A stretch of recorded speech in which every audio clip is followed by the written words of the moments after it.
Hello, welcome to Sakthi's kitchen. இன்றைக்கி ஒரு veg loaded பீஸா தான் பார்க்க போகிறோம்.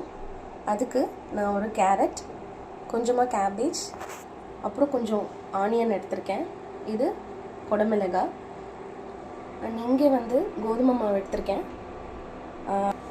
மைதா மாவு எடுக்கல, இன்றைக்கி கோதுமை மாவு தான் எடுத்திருக்கேன்.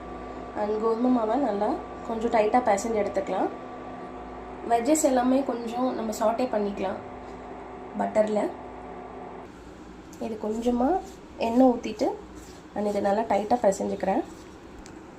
மாவோட மெஷர்மெண்ட் பார்த்திங்கன்னா ஒரு கப் இருக்கும். இது ஒரு கப்பு அப்படின்னும் போது நம்ம கண்டிப்பாக ஒரு பெரிய பீஸாக பண்ணலாம். மாவு அது மாதிரி நல்லா டைட்டாக பிசைஞ்சிட்டேன்.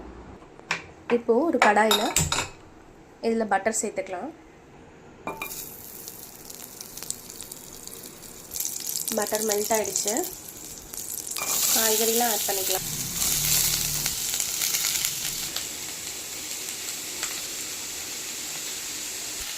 இது க்ரீன் சில்லி சாஸ், இது சோயா சாஸ், இது ரெட் சில்லி சாஸ். இனி இதில் கொஞ்சமாக பட்டர் மட்டும் சேர்த்துக்கிறேன். சால்ட் எதுவுமே நான் சேர்க்கல. இதில் ஆக்சுவலாக எல்லா சாஸ்லேயுமே சால்ட் இருக்கும். ஸோ சால்ட் எதுவுமே நான் சேர்க்கல. நீங்கள் தேவைப்பட்டால் சேர்த்துக்கலாம். நான் தண்ணி எதுவுமே சேர்க்கல. ஸோ அந்த பட்டர்லேயே இது நல்லா சாட்டே ஆகட்டும்.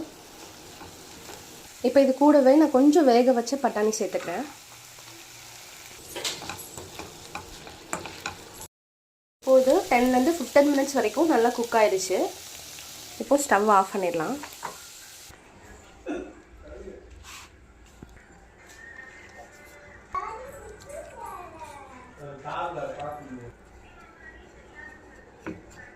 இப்போது இந்த அளவுக்கு நான் ரொம்ப மொத்தமாகவும் இல்லாமல் மெலிசாகவும் இல்லாமல் ஒரு மீடியம் சைஸில் நான் ரவுண்ட் பண்ணியிருக்கேன். இப்போது பேனில் நம்ம அதை எடுத்துக்கலாம். போட்டு பேனில் இப்போது கொஞ்சமாக எண்ணெய் சேர்த்துருக்கேன். லைட்டாக 2 சைடுமே எண்ணெய் பண்ணிக்கலாம். அந்த மாதிரி ரொம்ப வேக வைக்க வேண்டாம். டபுள் சைடுமே கொஞ்சம் கலர் சேஞ்ச் ஆகிறதுக்கு முன்னாடி இதை எடுத்துடணும். இப்போ 2 சைடுமே நான் திருப்பி போட்டுட்டேன். இப்போ போட்டு எடுத்தாச்சு. 2 சைடுமே மாதிரி போட்டு எடுத்துட்டேன்.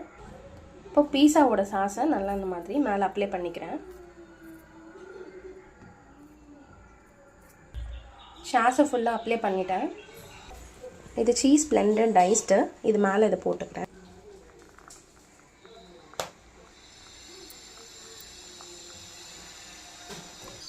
ஃபுல்லாக ஸ்ப்ரிங்கிள் பண்ணியாச்சு. நெக்ஸ்ட் இந்த வெஜ்ஜஸ் எல்லாம் நான் இது மேலே ஆட் பண்ணிக்கிறேன். வெஜ்ஜஸ் எல்லாமே இதில் ஆட் பண்ணிட்டேன். அகெயின் இது மேலே கொஞ்சமாக இதை ஆட் பண்ணிக்கிறேன்.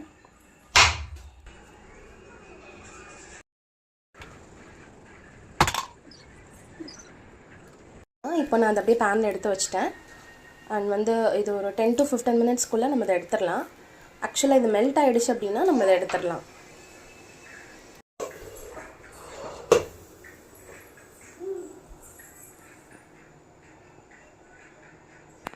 நீங்களும் கண்டிப்பாக ட்ரை பண்ணிவிட்டு இந்த ரெசிபி எப்படி இருந்துச்சுன்னு மறக்காமல் கமெண்ட் செக்ஷனில் சொல்லுங்கள். தேங்க்ஸ் ஃபார் வாட்சிங். மறக்காமல் சக்திஸ் கிச்சனுக்கு சப்ஸ்கிரைப் பண்ணிடுங்க. தேங்க்யூ.